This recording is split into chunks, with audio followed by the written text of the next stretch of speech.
Halo guys, selamat sore.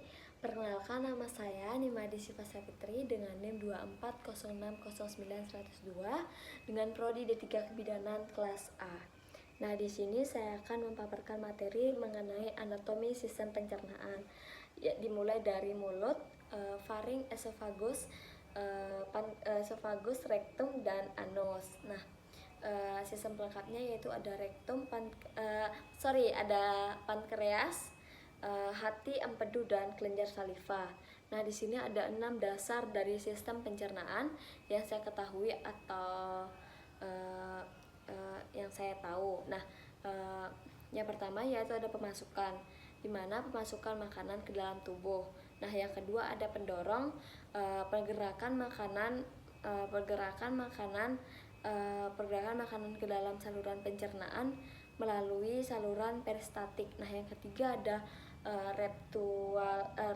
esophagus, esophageal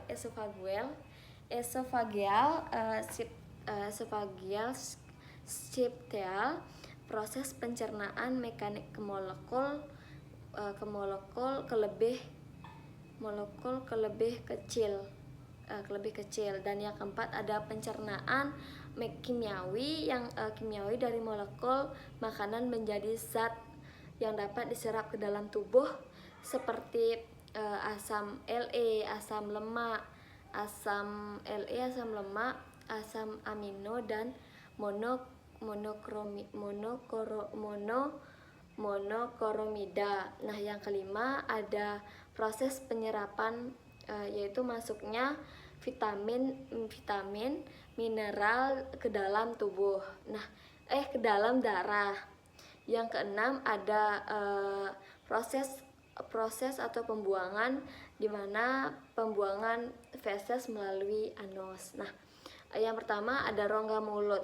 Rongga mulut ada beberapa yang membantu secara garis besar, yaitu gigi, lidah, dan kelenjar saliva.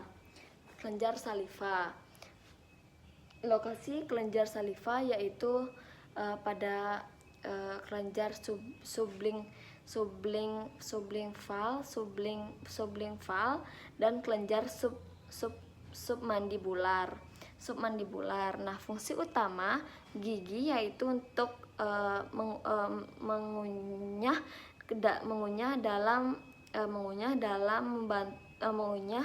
dan menghancurkan makanan. Nah, fungsi dari air liur yaitu berfungsi sebagai untuk membantu memudahkan proses masuknya makanan ke dalam lambung.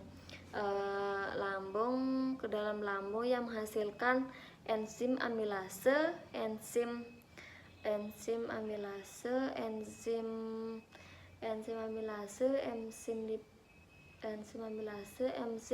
lipase, dan lisosom.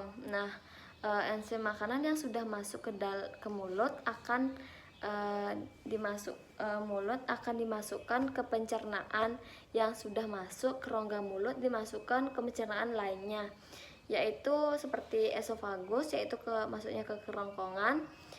Makanan masuk dengan cara bentuk muscus, dibentuk oleh kelenjar saliva yang berfungsi sebagai pelumas atau pelicin makanan sampai ke dalam lambung. Nah, dan fungsi lambung yaitu untuk sebagai penampung makanan akan ditampung kurang lebih dari 3 sampai 6 jam,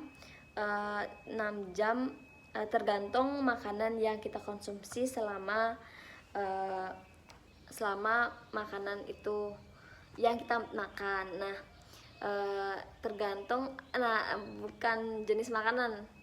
bukan hanya jenis makanan saja, tetapi dari kayak micin dan lain sebagainya, itu termasuk jenis makanan apa yang kita konsumsi. Dan yang kedua, ada 4 tipe sel, yaitu yang pertama ada sel sel Schwann atau Schwann. Schwann berfungsi mendegresi proenzim dan yang bila diaktivitas mencerna protein. Nah, yang kedua ada sel parietal, yaitu berfungsi mensekresi asam hidrokida. Nah, yang ketiga hidraklarida. Nah, yang kedua ada penghasil muschos.